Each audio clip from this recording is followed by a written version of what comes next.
Hi there, everybody, and welcome into game night. The last time Omaha West Side took the field, the Warriors were celebrating their third state championship in program history.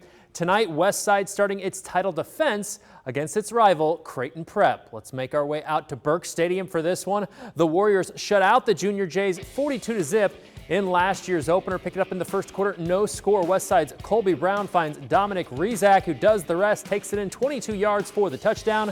7-0 Warriors just like that. Later in the first, Prep trying to come back.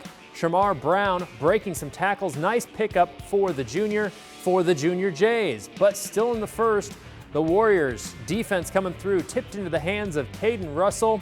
He does the rest, going 39 yards the other way for the pick six. And at last check in this one, Westside leads 23-8 in the fourth quarter. Meanwhile, last year's runner-up, Elkhorn South, facing 8th-ranked Millard West tonight. The Storm edging the Wildcats by 2 in the 2020 opener. Late in the second quarter, the Wildcats, Tony Falia with the quarterback sack. Wildcat defense hanging in there, at least in the early going. Later in the drive, Will Stratus going to find Blake Daly, who brings down the great catch, in the Storm in business. The Elkhorn South student section definitely a fan of that. Still in the same drive, it's Cole Ballard this time, right down Broadway, 29 yards for the touchdown run. Elkhorn South goes on for the win, 35-21. Papu playing Papu South out at Foundation Field. The Monarchs winning last year's contest against the Titans. We picked this one up in the third quarter. Papu South up by 20. Papu's Nick Chinez to Peyton Prestito for the touchdown. That makes it 20-7.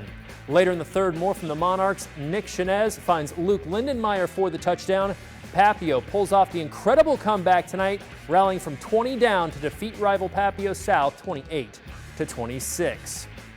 Gretna, meanwhile, going up against Lincoln Southwest. This game moved from 4:30 in Lincoln to 7 o'clock in Gretna because of the hot weather. This is Gretna's Mick Huber right up the middle, takes it all the way down to the 11-yard line. The Dragons in business. Then in the same drive, second quarter now, a little fancy trickery here. Mick Huber with the direct snap goes in for the touchdown. Gretna hangs on for the victory, 21-13. Fifth-ranked Lincoln Southeast up in Omaha taking on North. The Vikings playing their first game in nearly 2 years. That's Husker commit Jake Applegate. Late second quarter, the Vikings with the completion, but the Knights, Jackson Martin drills him for the nice stop there. Then later in the drive, more LSE defense. Elon Pittman coming through with the sack. And at last check in this one, Lincoln Southeast has taken the lead 22-19 in the fourth quarter. Switching over now to Class B, where Omaha Skutt Catholic failed to reach the second round of the playoffs last season for the first time in 9 years. The second-ranked Skyhawks hosting Roncalli this evening. The Crimson Pride also coming off a first-round playoff loss. Let's make our way out to Moylan Field for this one. Second quarter, Roncalli down, but trying to come back. Austin Schwartz finds Wyatt Yetter for the touchdown.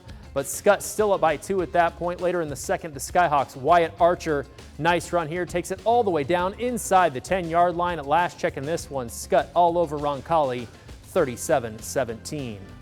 Last year's Class B champion Elkhorn at 7th-ranked Norris tonight. Former Antlers QB Dan Fikert taking over after Mark Wortman's amazing 41-year run.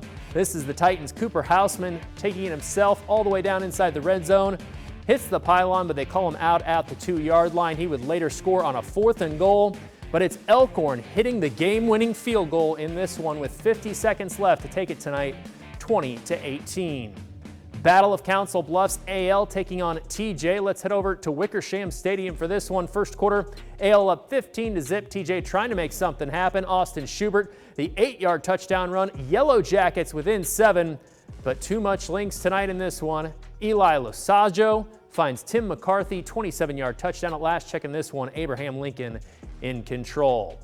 And the 5th-ranked Nebraska volleyball team hosting Colgate in the season opener tonight. First set, Lexi Sun, one of her 10 kills. Then later in the first, the Big Red going to the middle blockers. Kayla Caffey on set point. She slams it home. Huskers win the first 25-13. Second verse, same as the first. Lindsey Krause, the Omaha Skutt Catholic alum, throwing a block party in the Bob. As Nebraska sweeps Colgate, Huskers host K-State tomorrow at 4 on BTN. And also the Nebraska football team season opener tomorrow in Champaign against Illinois at noon. Yeah, a lot of excitement, very busy. It was good to see that football still got to happen despite all of the storms and everything finally quieted down a little bit. And they got the games in. Yes.